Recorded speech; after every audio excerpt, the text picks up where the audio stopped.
It's hard enough to speak in front of a group of people and deliver a presentation, but what makes it even more challenging is when you look out into the audience and everyone is looking down at their phones. In this video, I'm going to give you a couple of tips and strategies and ways that you can hopefully keep your audience off of their phone and engaged with what you have to say. My first tip is that if you look out into the crowd and there are many people looking on their phones, don't get thrown off. I consider myself a very confident and somewhat polished public speaker.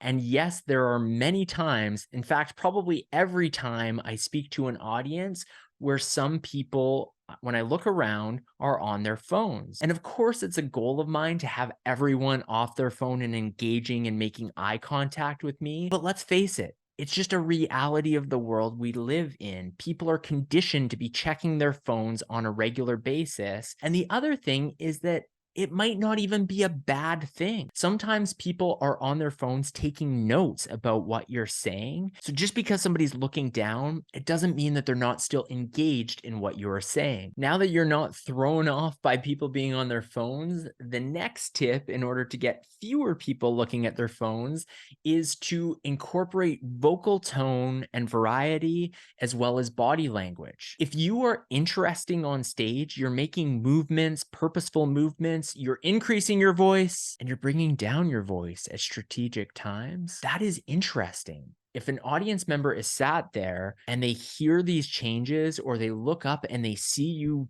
running around the stage or being dynamic when it makes sense to do so, that is interesting. They are likely to be attracted to the most interesting thing. But if you are not doing any of those things, you're stood behind a podium, you're reading off of notes in a monotone voice, guess what? Their phone probably is a little bit more interesting.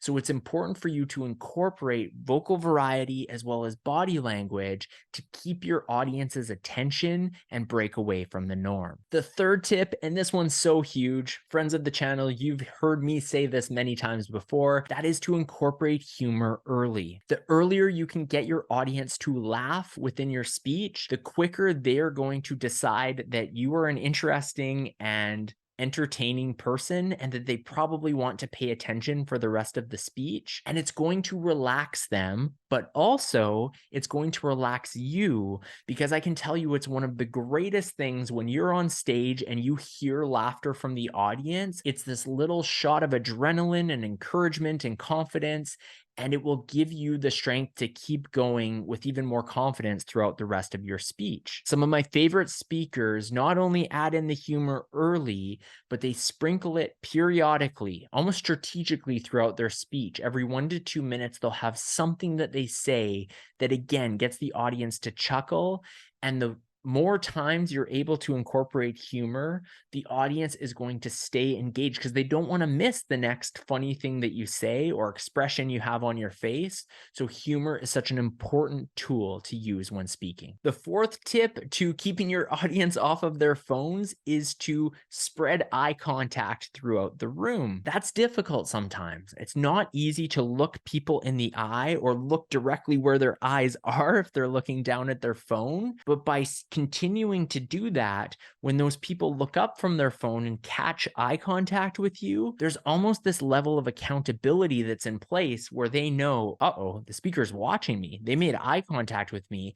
It makes them more reluctant to go on their phones, and they will focus on what you're saying. And again, if they don't let that throw you off. That's fine. But by purposefully looking around the room and catching eye contact with people, you're going to find they're going to be less likely to be distracted and more likely to be engaged with what you're saying. My final tip for keeping your audience off of their phones is to actually not do that. Do the opposite. Encourage them to be on their phones and do so in an interactive way. So there's various apps out there and websites. One that I've used in the past is called Mentimeter, and this allows your audience to answer poll questions or submit questions that they have for you, or basically interact in some way. You can even do things like quizzes in real time from their device.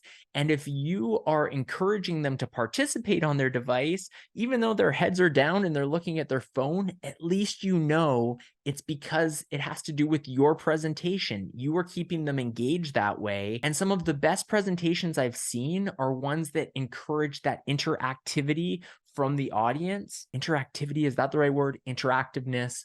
Whatever the word is, they keep the audience engaged by utilizing the devices and ensuring they're tapped in to whatever the speaker is talking about. So if you find that you can't get your audience off their phones, let them be on their phones, but direct what they're doing on their phones to stay engaged with your speech. I hope these 5 tips on how to keep your audience off their phones, keep them engaged in what you're saying, have been helpful. And if you enjoyed the video, consider subscribing to my channel. It is my goal to create great video content that helps make you a better public speaker and a more impactful communicator.